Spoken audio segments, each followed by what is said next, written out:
Hello friends, स्वागत करता हूं आप सभी का अपने इस यूट्यूब चैनल में। भारतीय राज्य व्यवस्था से संबंधित हमारा यह तीसरा लेक्चर है। इससे पहले के दो लेक्चर्स अपलोड किए जा चुके हैं, जाकर देख लीजिए।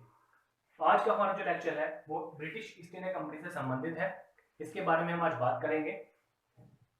तो चलिए शुरू करते हैं। ब्रिटिश ईस्ट इंडिया कंपनी, इसकी स्थापना 31 दिसंबर सन 1600 को हुई थी।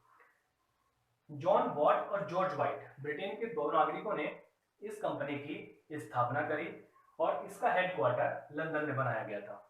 कंपनी भारत में व्यापार करने के लिए आई थी। महारानी एलिजाबेथ, जो ब्रिटेन की महारानी एलिजाबेथ थी, उनसे 15 साल की परमिशन के लिए ये व्यापार करने के लिए आए थे और उन्होंने ये कहा था कि आप भारत जाइए, व्यापार कीजिए और टैक्स के रूप में हमें भी राजस्व प्राप्त होता रहेगा। 15 साल की इन्हें परमिशन मिली थी। देखिए, अभी तक कंपनी यहाँ पर सिर्फ व्यापार करने ही आ रही थी, लेकिन कंपनी को बहुत ज्यादा प्रॉफिट चाहिए था। उनकी भूख बढ़ती जा रही थी, कंपनी को बहुत प्रॉफिट चाहिए था, लेकिन जो यहाँ पर शासन कर रहे थे वो ऐसा नहीं होने दे रहे थे। इसी बीच में एक टाइम स्टोरी में एक ट्विस्ट आता है। 23 जून 1757 को 23 जून 1757 को प्लासी का युद्ध होता है। प्लासी का युद्ध रॉबर्ट क्लाइव और सिराजुद्दौला के बीच हुआ। इसमें रॉबर्ट क्लाइव जीत जाता है, सिराजुद्दौला हार जाता है। ईस्ट इंडिया कंपनी जीत जाती है। उसके कुछ टाइम बाद 22 अक्टूबर 1764 में बक्सर का युद्ध होता है और ये युद्ध एक तरफ हेनरी मुक्तो लड़ रहे थे, दूसरी तरफ संयुक्त सेना लड़ रही थी। 3 जने लड़ रहे थे, जिसमें थे शाह आलम, सिराजुद्दौला और मीर कासिम। ये तीनों इस युद्ध को एक तरफ से लड़ रहे थे और दूसरी तरफ था हेक्टर मुनरो। इसके बाद 1765 में यहां पर क्या होता है, ये युद्ध भी ये संयुक्त सेना हार जाती है। जीतता कौन है? जीतता है ईस्ट इंडिया कंपनी। इसके बाद 1765 में एक इलाहाबाद की संधि होती है। इस इलाहाबाद की संधि के साथ बंगाल में द्वैध शासन लागू हो जाता है। द्वैध शासन में कंपनी राजस्व प्राप्त कर लेती है, मीन्स राजस्व का जो अधिकार था वो प्राप्त कर लेती है। अब राजस्व कंपनी इकट्ठा करेगी, शासन करेगा वहां का बंगाल का शासन।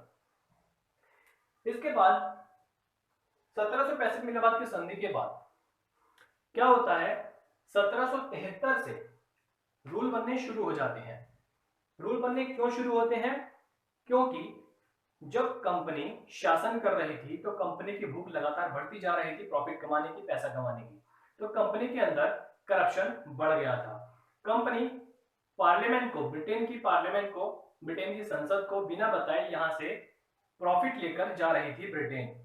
टैक्स उन्हें नहीं दे रही थी।